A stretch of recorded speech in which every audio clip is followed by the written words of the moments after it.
Hey, everybody, we're back again. We're going to look at the best acting performances of the 2000s, 2000 to 2009. First, we're going to break down the top 5 actor performances, and then we're going to take a look at the actress performances. So Trey's here, Doc's here, Brian's here, and we're going to jump right into it right away. Trey, best performances. All right. Well, I mean, this was a absolutely loaded category here. So I tried to balance my personal, bias and favoritism with, best performances. And I like the list. You could, argue a lot of these. And before anyone jumps on me, I've not seen There Will Be Blood. So no Daniel Day-Lewis on my list, though I'm sure once I watch it, he'll probably eke his way up there. So I'm going to kick this off. I've already touched on all of these films in our previous video. So I got Denzel Washington as Alonzo Harris in Training Day. It just wonderful blend of comedic timing as well as just being a sadistic SOB at the same time. Number 4, I'm going my guy Philip Seymour Hoffman. I have not seen Capote, so I wanted to still throw him some love though. And the movie Doubt, which I touched on as one of my sleeper picks, just the fantastic acting performance. Yep. He's come up probably more than any other actor in all these movies that we've gone through in this decade. And whether he's the head honcho like in Doubt or in a more supporting type role, he always makes the most of his screen time. Number 3, I'm going a little Javier Bardem, No Country for Old Men. I like what you said, Brian, whenever we touched on this in our Thrillers episode, where you have Anton Chigurh as almost like just a force of evil. And, I think that Javier really is able to just make you terrified of him as you're watching, and he ain't coming for you, but you make sure you're not doing anything wrong at the same time. And then number 2, kicking it Inglourious Bastards, Hans Landa, the character, the Nazi general, played by Christoph Waltz, just absolute dynamite. Yet again, as I'm going through here, pretty much all my dudes on here are villains. So I don't know what that says about me. But I just like whenever people can kind of go into that dark space and really especially here in Inglourious Bastards, he's so conniving and yet charming at the same time. He's brutal underneath, but he's able to kind of put that veneer up there. And just Christoph Waltz, unbelievable, definitely deserved best supporting actor for there. And this next guy also got best supporting actor. This is where my personal bias comes in, but I'm going Heath Ledger as the Joker, and maybe my favorite movie of all time, The Dark Knight. I think everybody knows the story of how Heath really got into this role, and even Jack Nicholson told him, like, be careful, man, when you play the Joker, because you really can start to go off a little bit mentally. And of course, shortly thereafter, Heath passed away. But he best performance of the Joker, and I'm not such a huge Batman guy. I've seen pretty much everything, and he's still at the top of the list for me, and I think will be for a while. So that's my best actor performances. Very good. Very good. The Doctor. I'll do the top 5 here. I'll see if I can ring them off here quickly for us here, but sure. I do want to give a couple of shout outs before I get into the 5, if that's cool. Yep. One is Ben Kingsley in House of Sand and Fog. Yeah. It's a fantastic performance. It's really something special. And I think so is William Dafoe in Shadow of the Vampire. I think that's great. An awesome performance, man, and something you should check out. That's just me. So then I'll jump into my number 5, which is Trey's number 1. I'm going with Heath Ledger in the Dark Knight. I mean, I think we're lucky enough that we've had some pretty good Joker characters portrayed very, very good every time we do see him on screen in the last 25, 30 years anyway, going back to the 80s. So Jack was great. I think Heath is great. And I think Joaquin is fantastic as well. So Heath was very good in this movie. We touched on it before. Christian Bale is really good. Heath is the guy in the movie for this one. Yep. And it shows. The character is fantastic. And the movie's awesome too. I love the flick. So that's my number 5. Number 4 goes back to one that Trey's already touched on, and that'll be Denzel Washington in Training Day. Nice. And I think I touched on it before. I still hate him. So that part hasn't changed from the last videos that I said this on. So he's just a bad dude, man. You know, this is a crooked cop that's as crooked as they come. And you know, he's got this guy's got no scruples, man. This guy's just a bad dude, and never should have been a cop, obviously. So they call him a horse, right? Yeah, the horse, man. Crooked cop. A horse is a pig that don't fly straight. That's what That's what right. they call a crooked cop, a horse. I do like Ethan in this movie as well. So they played off each other very well in their in scenes. But Denzel's the dude, man. Yeah. So what's that? Number 5, number 4, number 3 is Mickey Rourke in The Wrestler. This is all him. This performance is fantastic, man. And I think we've touched on this. We had a couple times we talked about it, guys. Brian, I think Rich, you as well. Yeah. Just he portrays what this character is living that life. And if you were to think, you know, how is he living it? He shows you right there, man. It's all there. Their performance is fantastic. And yes, I wouldn't have been upset if he won the Oscar for this as well. So as much as there's some really good performances in this decade, this one stands out too. Yeah. There's a couple others here that I think stand out just as well. So I really want to have this guy number 1 on my list eventually, but I just can't do it because I love my number 1 that much more. So I'm going Daniel Day-Lewis as my number 2 again. So, but I love him. So I'll take that into mind. But I keep going back in my head there. I won't talk too much about this, but I know There Will Be Blood is where it's at with Daniel Day-Lewis in some senses on, you know, this is the way acting is supposed to be. I can't get it out of my head. I'm doing it for Gangs of New York. And we touched on this before, and I really harp the words that I said before, you know, maybe just the separation in the acting in that movie is just, it's too much for me to overlook, to think about how good he really is in that movie. It's phenomenal, man. This guy he's all in on his characters every time he does it, man. And not to say that nobody else is. I'm just saying, yeah, man, this guy is something special. And it takes something special to take him out of that spot. But it is Javier and No Country for Old Men, man. This is yeah. I'm still scared of him too, man. So this is, and there's, like we touched on this before, and I mentioned it before, the performances in this movie are fantastic, and I like a lot of the Coen stuff here. Javier is probably the best acted character in any of their movies at any time ever. And that says a lot, you know, because I think Frances McDormand is friggin' fantastic in Fargo. Yes. And that would probably be my number 2, if you want the truth. Yeah. This is The performance of the decade in my eyes. And I don't think that's going to change in my lifetime, to be honest with you. I think this is one of the better ones I'm going to see in my life, to be honest with you. So that's my number 1. And to be honest with you, it kind of, as much as the list is fantastic, it's kind of an easy number 1, man. And these other guys are going to show up on my list, but this is my best for sure. Nice. Yeah. Very good. Thanks. Ryan? Okay. My two guys on the outside looking in. I did have Christoph Waltz from Inglourious Bastards, and I had Forrest Whitaker for Last King of Scotland. Yeah, as the guys on the outside looking in my top 5. Number 5, I've got Philip Seymour Hoffman and Capote. Just listening to him change his voice in his really low voice like this, and he talks like, and it's like, oh my God. He was Truman Capote. I mean, you just couldn't get around that. Number 4 for me, actually number 4 and then number 3 are both going to be Daniel Day-Lewis.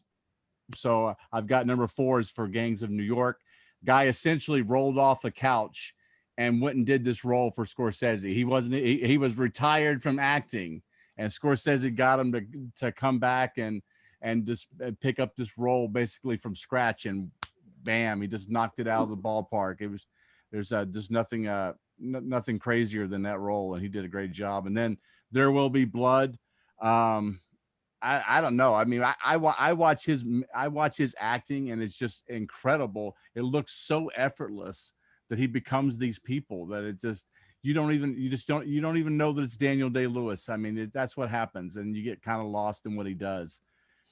Number two, we've talked about it a ton. I have post-traumatic stress disorder from looking at quarters now every time. So Javier Bottoms from No Country for Old Men. Everything about that role was so well thought out about how he was going to portray that, right down to that god awful haircut. That That's haircut right. is maybe the scariest thing about him. If a guy rolled up on me with a haircut like that, I would be petrified about what a man like that would do. So crazy stuff. But it's hard, back and forth, but in the end, I still went with Ledger. I know what he had to go through to do the Joker role. I know that the research he did, reading The Killing Joke, a graphic novel from Batman, also reading Arkham Asylum. It's another graphic novel called Arkham Asylum, A Serious House in a Very Serious Place. I can imagine sitting in a hotel room and just reading these graphic novels, trying to come up with a voice of the Joker, and you're isolating yourself from the real world, and what that must have done to him on some level, because he just put in a performance of the lifetime because he did it that way. And I think he's number one, hands down. Love it. Interesting. All right, I'm going to run through some quick honorable mentions. They did not make the list on the outside looking in, but I could not ignore them. I'm going to go Christian Bale, The Machinist. The man went down to 120 pounds for that role. And plus he's acting on top of it, just not the look. It's the performance. Forrest Whitaker, The Last King of Scotland. I have to mention him as Idi Amin. Denzel Washington, Training Day. Absolutely fantastic. Supporting role, Tim Robbins in Mystic River. He is that movie. I think he's fantastic. It's the best thing I've ever seen him in. And Mickey Rourke as the wrestler. He's an honorable mention as well. My top five, Sean Penn. I've had two movies here, Milk and 21 Grams. Between the two of them, Sean Penn just shows he's one of the top five actors in the world. Number four, Tom Hanks in Castaway. I just love that movie so much, and his performance where he's on the screen all the time on that island. You're mesmerized by what he's doing, even though there's nobody to act with other than Wilson. Number three, Javier Bardem, No Country for Old Men. What can you say? You guys already said it. The best villain of that decade for me. Number two is Daniel Day-Lewis, and There Will Be Blood. And number one, Philip Seymour Hoffman, Capote. Can't get around it. Every time I see that movie and the way he transforms himself into Truman Capote, body language, the outfit he's wearing with the scarf, the femininity with the wrists, the voice, he kills it. It's a perfect performance. And I remember Truman Capote on talk shows growing up, and Philip Seymour Hoffman is living that role.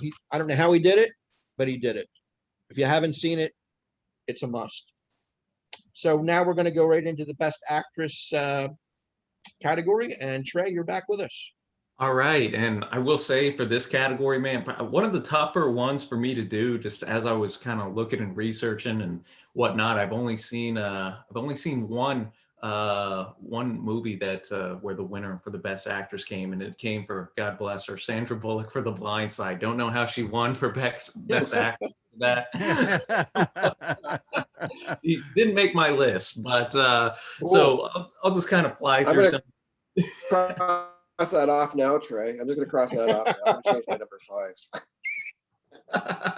Disney at its finest right there. My number 5, touching on a movie that Rich touched on in a previous video. Michael Clayton going Tilda Swinton as Karen Crowder. She doesn't have a huge role in the film, but she's kind of the adversary to Michael Clayton there, and their chemistry is pretty stellar there. Number 4, this was on my sleepers list. And I kind of touched on it there with the emotion that this movie goes through, and that's Anne Hathaway and Rachel getting married. Yeah. I think that torment and that grief is something that Anne really nailed down quite well, and kind of hides that in that sarcastic veneer, as a lot of people do when they're in pain. 3, going back to Before Sunset, Julie Delpy as Celine. I put her so high just because really her facial expressions and kind of eye movements, those little things between her and Ethan Hawke, and you feel she's not even like playing a role. I know they both helped Linklater write the screenplay for this, for stuff that was going on in their own personal lives, respectively. So I had to show her some love. The great Meryl Streep, and Doubt, a film I've touched on many a times. I mean, it's Meryl Streep, man. Come on now. She's fantastic in it. And number 1, maybe a bit of a off the wall pick a little bit, but I think that she, though she's surrounded by a lot of great supporting actors, of course, she carries the film, whether it be action scenes, touching moments, some comedy thrown in there. That's going to be Uma Thurman as the bride in Kill Bill. I just think the range that she shows across those, 2 films, kind of 2 films in one, is impressive for me. I haven't seen, a lot of the stuff that gets shot, like Hilary Swank. I might make an appearance on some of y'all's list, and I'll look forward to kind of adding some stuff to the watch list from y'all's list. But that is my actress picks for the decade. Very good. I like the Uma pick too, because I overlooked her and I shouldn't have. She's great in that movie, in those 2 movies. Yeah, Very exactly. good. Doc? All right, it's a good list there, Trey. Yes. I'm gonna start out with my number 5 is gonna come in with Halle Berry. So there you go, Brian. Monsters Ball. I thought she was fantastic. I think it's a vulnerable character that that's a crappy life that she's living in this movie, man. And it's the twists and turns that she goes through in a short amount of time is pretty. She shows it well, I think, on the emotional side of things. I think she does a really good job, and I think she was pretty deserving for what her accolades were in that movie, to be honest with you. My number 4 is Ellen Bernstein in Requiem for a Dream. I think not an abundance of screen time, but the screen time is just too powerful to be overlooked, to be honest with you. It's every time you see her, man, that's just getting worse and worse. And it's reminds me, I guess, if I was to talk about some previous videos we've done with, oh geez, I'm going to forget now name. The war one that you guys all liked back in the 80s there. Oh, it'll come to me now, but it's the first 45 minutes of that movie there with he blows his head off and stuff like that. You know the movie I'm talking about. Full Metal Jacket. Thank you. So the first 45 minutes of that movie, I find Bernstein's character to be somewhat similar to that, in the sense that it's just you see it going downhill basically the whole 45 minutes of that character, and basically for the whole movie in this sense for Ellen. So her character is powerful and scary and depressing and sad, and yeah, you're very sympathetic towards where she's going in this as a character. So it's because of her. That'd be my number 4. My number 3 is going to be Hilary Swank in $1 Million Baby. Yeah, it's we talked about this. I think even me and you said something similar, Brian, that this is like the 2 sides of this story are pretty evident. And, it's the one side that she can do, but what a character to play. I mean, this is, I want to go out and do something special with my life. And then everything else that she goes through in this is on the other side. The second half of that movie is pretty powerful stuff, actually, on the acting side of things. And it's definitely a top 5er for me. So it lands at number 3 in the list for me. My number 2 is Naomi Watts in 21 Grams. This is another powerful performance, and the cast of characters here, you get good acting with good supporting cast actors, and this just flows into that neighborhood for me. It's Naomi Watts has some very powerful scenes in this movie. She's a really good actress, man, and she is great. Yeah, very good. She was making my top 5 no matter what, depending on what movie it was going to be under. So I Mulholland Drive, I was thinking about that one too, to be honest with you. So it's another good movie. But my number 1 is Charlize Theron in Monster. And that's a disturbing character that you don't see her playing something like that in your head, that's for sure. And man, she's a monster. I don't know She what is a else to say, monster. man. So was She it is a Eileen monster. Warlong or whatever, the serial killer, right? Eileen Warnos. Arlene, Warnos, yeah. that's it. Kind of looks like her too, man. And it's Oh man, Phew, what a transformation in that movie. Yeah. big so time. that, I mean, it doesn't look like Charlize, but I mean, the character is just pretty much an evil character, and Charlize plays it to a T, to be honest with you. So Yeah. that's my number one for the decade for sure. Very good, Thank you. Brian. Okay. I have Trey and I had the same number 5. I had Tilda Swinton from Michael Clayton. Cool. I Very thought nice. I've always liked her roles. Her roles are rather androgynous in a way that Yeah, they are. you could, Yeah. she could kind of play this both feminine and masculine characters quite easily. She's got that kind of range. She's got a very good presence on set. So anytime she's in a movie, even if it's just for a short while, she seems to always steal the scenes that she's in. So she did a great job in Snowpiercer too. When you guys get That's a around good to movie. seeing that movie, she did a great job in that. I got number 4. I've got Meryl Streep, but for The Devil Wears Prada. Even though I'm not a huge fan of that movie because I'm just not a real big fan of the fashion industry in general, I thought she did a bang up job in that as the head of the magazine, just ruthless. Her life is in total turmoil, from a marriage standpoint, but she just still plays this very ruthless and cunning person who knows how to navigate that world and to survive, basically. Number 3, I got you. Don't worry, Shawn. I got you back. I got Naomi Watts from Mulholland Drive. I'm a big I'm a big David Lynch fan, so I appreciate all his movies, and she did a really nice job in that movie. She did. I really liked her in that. So I got you covered there. Right on. Number 2, I have Renee Zellweger for playing Ruby Toos in the movie Cold Mountain. I don't like her in very many things. I didn't like her in Bridget Jones' Diary or any of that stuff like that, or Jerry Maguire or any of that stuff like that. But I thought she did a good job in Cold Mountain, and Cold Mountain's kind of an underrated movie. She's spunky in that movie. She is. Yeah, she is. Yeah, she does a good job. It's got a great cast around her. So for her to stand out, that she had to do a pretty That's good. true. She had to do a good job to stand out in that crowd. Number 1 for me, I also have Charlize Theron for Monster. I thought the transformation physically and and everything that she was known for before, Right. she proved right there she was willing to strip it all away and just show her acting chops. She didn't get by on any looks in that film. Not at all. Definitely not. She was just scars and everything else. She just was not a looker, but she pulled it off. She did a great job. She Couldn't pulled agree off more. the Javier doing the Lloyd Christmas look and still Yes, did it. exactly. Man. So, there you go. Yeah. All right, cool. Before I get to my top 5, I just want to run through some honorable mentions. Some of these are British type films. Helen Mirren in The Queen.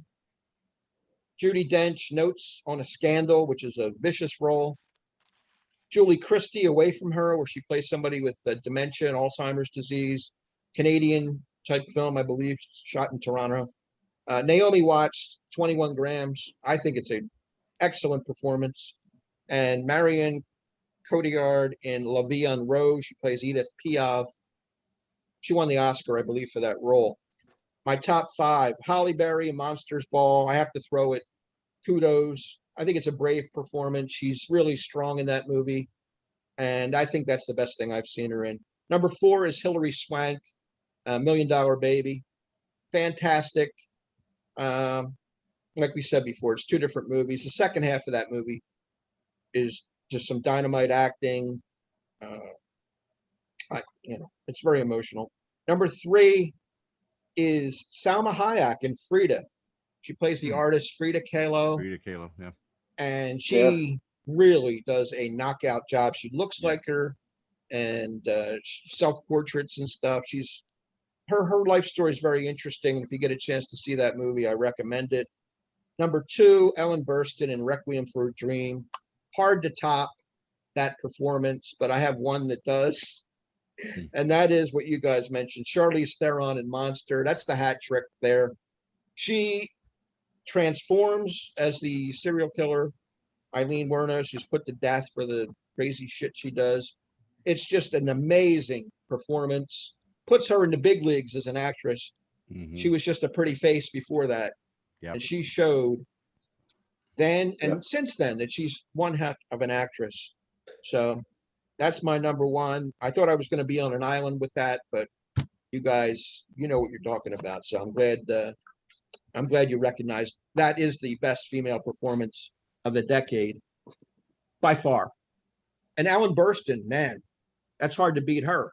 Yeah. Because she gave a riveting performance. So Well, I mean, for Javier Bardem to finish second on my list, that shows you just how deep everything was. I'm like, as great as that performance was, he still only got the silver medal for me.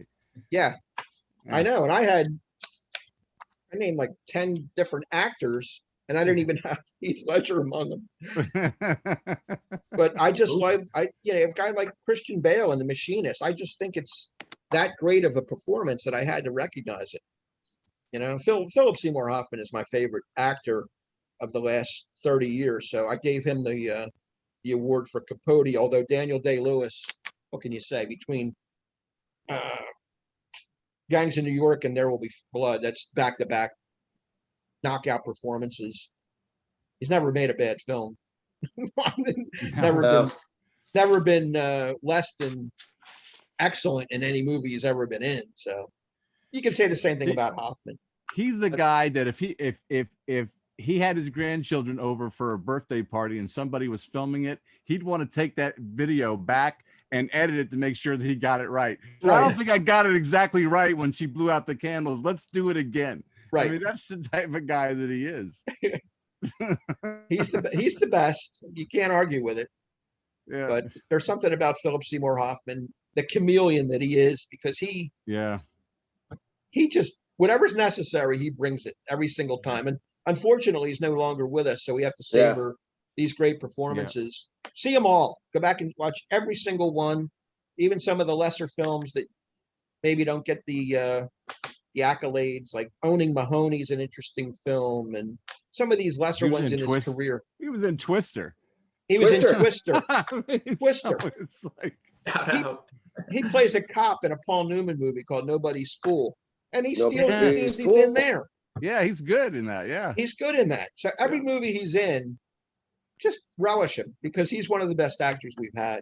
Wasn't he? He was in Boogie Nights too, right? Boogie Nights, another classic. Great film. Yeah, he's great in that too.